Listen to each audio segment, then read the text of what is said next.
तमिलनाडु की राजनीति में इस समय बहुत बड़ा बदलाव देखने को मिल रहा है। कांग्रेस ने अपना पुराना साथी डीएमके छोड़कर अभिनेता विजय की पार्टी टीवीके के साथ जाने का फैसला कर लिया है। ये सिर्फ गठबंधन बदलने की कहानी नहीं है, बल्कि राज्य की राजनीति में एक नई शुरुआत मानी जा रही है।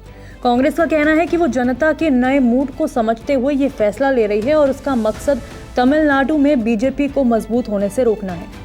हाल ही में हुए तमिलनाडु विधानसभा चुनाव में विजय की पार्टी टीवीके ने जबरदस्त प्रदर्शन किया। ये पार्टी सिर्फ 2 साल पुरानी है, लेकिन इसके बावजूद उसे जनता का बड़ा समर्थन मिला। खासकर युवाओं, पहली बार वोट देने वाले लोगों और शहरों में रहने वाले मध्यम वर्ग ने विजय को काफी पसंद किया। लोगों को लगा कि विजय पुरानी राजनीति से अलग नई सोच लेकर आए हैं। उनकी सभाओं में भारी भीड़ देखने को मिली और सोशल मीडिया पर भी उनकी लोकप्रियता तेजी से बढ़ी है। कांग्रेस के कुछ नेताओं को पहले से महसूस हो रहा था कि तमिलनाडु में जनता बदलाव चाहती है। राहुल गांधी के करीबी नेता मणिकम टैगोर और प्रवीण चक्रवर्ती जैसे लोग लगातार ये कह रहे थे कि कांग्रेस को डीएमके के साथ रहने की बजाय विजय की पार्टी के साथ जाना चाहिए। उनका मानना था कि टीवी के भविष्य में राज्य की सबसे बड़ी ताकत बन सकती है। लेकिन शुरुआत में कांग्रेस नेतृत्व डीएमके के साथ ही चुनाव लड़ना चाहता था। कांग्रेस ने डीएमके से ज्यादा सीटों और सरकार में हिस्सेदारी की मांग की। पार्टी चाहती थी कि उसे करीब 40 सीटें मिलें और अगर सरकार बने तो मंत्री पद भी दिया जाए, लेकिन डीएमके ने कांग्रेस की ये मांग नहीं मानी। अब दूसरी तरफ विजय की पार्टी टीवीके कांग्रेस को ज्यादा सीट देने और सरकार में बराबर की भागीदारी देने के लिए तैयार थी। आखिर में कांग्रेस ने मजबूरी में डीएमके के साथ ही चुनाव लड़ा, लेकिन दोनों पार्टियों के रिश्ते पहले जैसे मजबूत नहीं रहे। चुनाव प्रचार के दौरान राहुल गांधी और मुख्यमंत्री स्टालिन के बीच दूरी साफ दिखाई दी। राहुल गांधी ने कई बड़े कार्यक्रमों में स्टालिन के साथ मंच शेयर नहीं किया। इससे राजनीतिक हलकों में पहले ही चर्चा शुरू हो गई थी कि कांग्रेस और डीएमके के बीच सब कुछ ठीक नहीं चल रहा। जब चुनाव के नतीजे आए और डीएमके सत्ता से बाहर हो गई, तब कांग्रेस ने तेजी से अपना रुख बदलना शुरू कर दिया। राहुल गांधी ने विजय को फोन कर बधाई दी। इसके बाद दिल्ली में कांग्रेस अध्यक्ष मल्लिकार्जुन खड़गे, राहुल गांधी और केसी वेणुगोपाल के बीच लंबी बैठक हुई।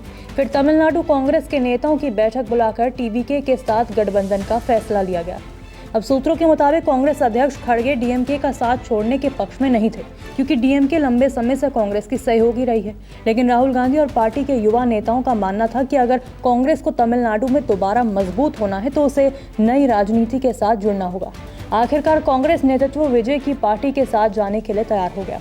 कांग्रेस के लिए इस गठबंधन के कई फायदे हैं। सबसे बड़ा फायदा यह है कि उसे कई साल बाद तमिलनाडु सरकार में शामिल होने का मौका मिल सकता है। कांग्रेस लंबे समय से राज्य में कमजोर होती जा रही है और सिर्फ डीएमके पर निर्भर बनकर रह गई थी, लेकिन टीवीके के साथ आने से कांग्रेस को फिर से अपने संगठन को मजबूत करने का मौका मिलेगा। दूसरी तरफ विजय की पार्टी को भी कांग्रेस से फायदा होगा। टीवीके नई पार्टी है और उसके पास अभी मजबूत संगठन नहीं है।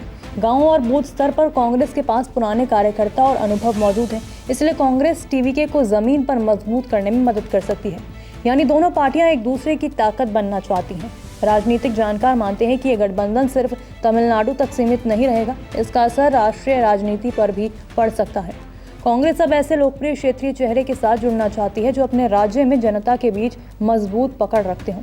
विजय की लोकप्रियता और कांग्रेस का राष्ट्रीय अनुभव मिलकर विपक्ष के लिए नया मॉडल बना सकते हैं। विजय की छवि एक ऐसे नेता की बन रही है जो युवाओं की बात करते हैं। वो रोजगार, शिक्षा, भ्रष्टाचार, डिजिटल सिस्टम और आम लोगों की समस्याओं जैसे मुद्दे पर भी लगातार बोलते रहे हैं। अब यही वजह है कि युवा मतदाता उन्हें तेजी से पसंद कर रहे हैं। कांग्रेस को उम्मीद है कि विजय के साथ आने से उसे युवा वोटरों तक पहुंचने में मदद मिलेगी। टीवी के मुख्यालय में तमिलनाडु के पूर्व मुख्यमंत्री और कांग्रेस के बड़े नेता के कामराज की मूर्ति भी लगी है। इससे ये भी संकेत देने की कोशिश की जा रही है कि विजय और कांग्रेस के बीच विचारधारा का रिश्ता है। दोनों पार्टियां खुद को सामाजिक न्याय, संविधान और धर्मनिरपेक्ष राजनीति का समर्थक बता रही हैं, लेकिन आगे की राह आसान नहीं होगी। डीएमके अब कांग्रेस से नाराज है और वो आने वाले लोकसभा चुनाव में कांग्रेस को कमजोर करने की पूरी कोशिश करेगी। पिछले 2 लोकसभा चुनावों में डीएमके और कांग्रेस ने मिलकर तमिलनाडु और पुडुचेरी की लगभग सभी सीटें जीत ली थी। अब पहली बार मुकाबला पूरी तरह बदल गया है। आने वाले समय में तमिलनाडु की राजनीति 3 हिस्सों में बंट सकती है। एक तरफ टीवीके और कांग्रेस का गठबंधन, दूसरी तरफ डीएमके अपना अलग मोर्चा बनाएगी और तीसरी तरफ बीजेपी अपनी जगह मजबूत करने की कोशिश करेगी। ऐसे में हर चुनाव बहुत दिलचस्प और कड़ा होने वाला है। अब सबसे बड़ा सवाल ये है कि क्या राहुल गांधी और विजय की जोड़ी मिलकर तमिलनाडु में नई राजनीतिक ताकत बना पाएगी। अगर ये गठबंधन सफल होता है तो ये सिर्फ तमिलनाडु ही नहीं बल्कि पूरे देश की विपक्षी राजनीति को नया रास्ता दिखा सकता है। नमस्कार, मैं हूं मानक गुप्ता। अगर आपको हमारा ये वीडियो पसंद आया हो तो इसे लाइक और शेयर जरूर करें और हाँ, हमें सब्सक्राइब और फॉलो करना ना भूलें ताकि आप देश और दुनिया की कोई खबर मिस ना करें। तो जुड़े रहिए हमारे साथ और देखते रहिए न्यूज़ 24।